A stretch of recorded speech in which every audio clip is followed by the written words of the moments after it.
coming out of a long-term relationship. I felt really clueless. Felt like I had done a lot of the right things and still didn't have anything to show for it. So separation and divorce just left me wondering what I wanted, and I didn't have a clue how to get there. Meet Greg, early 40s, a highly skilled and accomplished engineer, and after a tumultuous marriage ending in divorce and becoming a single dad, Greg had to face the reality that if he wanted to enjoy the second half of his life with an amazing woman and be the best dad possible, he had to face himself in the mirror and take full responsibility for his life and his future. And so after starting the work on his attraction and dating skills, Greg quickly attracted and dated his dream woman in just months and has successfully led her into a committed, loving, thriving relationship built on love, values, communication, and masculine and feminine sexual polarity.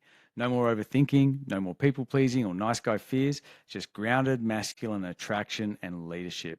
Congratulations to Greg, and here's his story. I hadn't reconciled yet the mistakes or challenges I had had in my previous relationships. Didn't know how to move forward. It's been helpful for me to be involved with men who are saying, what's challenging in your life and how can you move past it? That can be at work, that could be in dating and relationships. And I think in the long run, I was on a decent track to say, I want change. And doing coaching has really helped me round out that picture of becoming a man that I want to be. What are my priorities in my relationship with my girlfriend or with my kids or just in my personal life or professional life? What success feels like, looks like for me has been helped a lot by having men to talk about that with. I guess that's the biggest thing. There are men in a community who are saying, we've been there and we can be encouraging to you. For me, it's been answers of, this is the best fit and the best way to create strategies for how I want to change and grow. I didn't do that alone, and that's the joy of it, is not being alone. I think I felt resistance in starting to do coaching because there was some commitment to myself, and I had this underlying feeling of, I just want to make the right decision. It felt like a huge leap.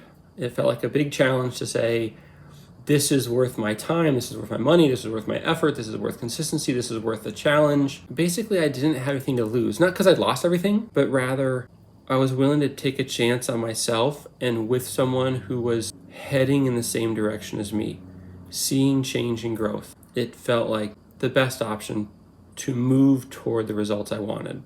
And so the resistance really was just, is this the right step at the right time? And it was. Starting coaching around relationships opened up a lot of opportunities to grow personally. The resistance I felt was small compared to the opportunities I found for growth and change and becoming a person I wanted to be. My life now is the same and different. I'm in the same house, have the same kids, and so some important things are the same. But what's a lot different is how I feel about the things I have, both in my job and in relationships.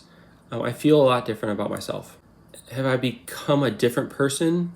Yes, I feel like I'm a different person who's a better version of myself. That feels powerful. That feels like self-supportive in a way that gives me the confidence to face whatever might happen any day, any conversation I might have, any challenge at work, any difficult conversation in my personal life. I feel ready and prepared and supported, not only in a community where I can ask questions, but particularly in being able to listen to myself and be patient with whatever process I'm working through.